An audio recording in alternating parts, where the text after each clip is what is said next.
DMK model versus Vijay model அப்படிங்கிற பார்வையை பார்க்கும்போது, திமுகவுக்கு என்று அந்த மாடலை வந்து கிட்டத்தட்ட 60 ஆண்டு காலத்திற்கு மேலாக ஒரு கேடர் பேஸ்டில் அவர்கள் கட்டி எழுப்பியிருக்கிறார்கள்.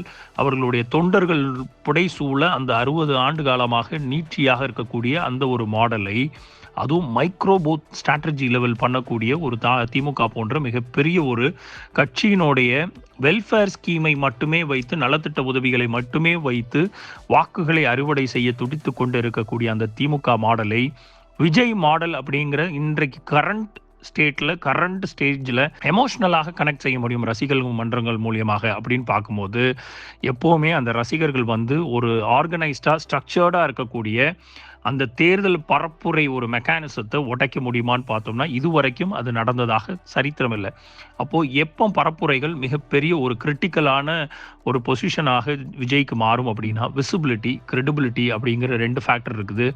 தன்னைத்தானே முன்னிலைப்படுத்துவதும், தன்னுடைய முகத்தை திரும்ப திரும்ப மக்கள் மத்தியில் பதியப்படுத்துறதும் அவர்கள் மத்தியில் மிகப்பெரிய ஒரு ட்ரஸ்ட்டை, நம்பிக்கையை உருவாக்கும். அப்போ மக்களோட கேள்வி, அவர் சீரியஸான பொலிட்டிக்ஸ் பண்ண வந்திருக்கிறாரா, சீரியஸாக இல்லாமல் வீட்டுக்குள்ளே உட்காந்துட்டே எப்படி பொலிட்டிக்ஸ் பண்ணுவாருங்கிற அந்த ஒற்றை கேள்விக்கு பதில் இல்லாமல் போகும்.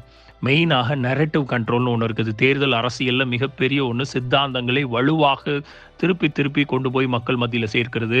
அப்போது ஆப்போனன்ட்ஸ் வந்து எவ்வளவுக்கு எவ்வளவு இந்த ஒரு விஷயத்தை வந்து தொடர்ச்சியாக தேர்தல் பரப்புரையில் விஜய் மேலே வைப்பாங்க அப்படிங்கிற அந்த ஒரு பார்வையும் இருக்குது.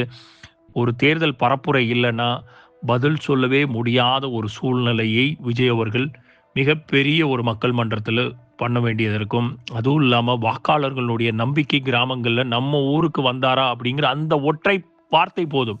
விஜய் நம்ம ஊருக்கு வந்தாராப்பா அப்படிங்கிற அந்த ஒற்றை வார்த்தை கிராமங்களில் விஜய் மேலே திணிக்கப்படும் போது, ஒட்டுமொத்தமான அந்த நம்பிக்கைகளையும் ஒட்டுமொத்தமாக்க வாக்காளர்களினுடைய ஒட்டுமொத்த சிதலமடைய செய்யக்கூடிய வாக்குகளை திரு விஜய் அவர்கள் தன்னைத்தானே முன்னிலைப்படுத்தாமல் வீட்டுக்குள்ளே உட்காந்துக்கிட்டே வாக்கு சேர்க்கலாம்னு எம்ஜிஆர் மாதிரி நினைச்சாருன்னா, கிராமத்தில் அவருக்கான மிகப்பெரிய ஒரு பதில் தர காத்து கொண்டிருப்பார்கள் மக்கள் அப்படிங்கிறத இங்கே நம்ம ஆழமாக பார்க்க வேண்டியது. இந்த ரீல்ஸினுடைய முழு வீடியோ த லீடர்ஸ் தமிழ் யூடியூப் சேனலில் கண்டுகளியுங்கள்.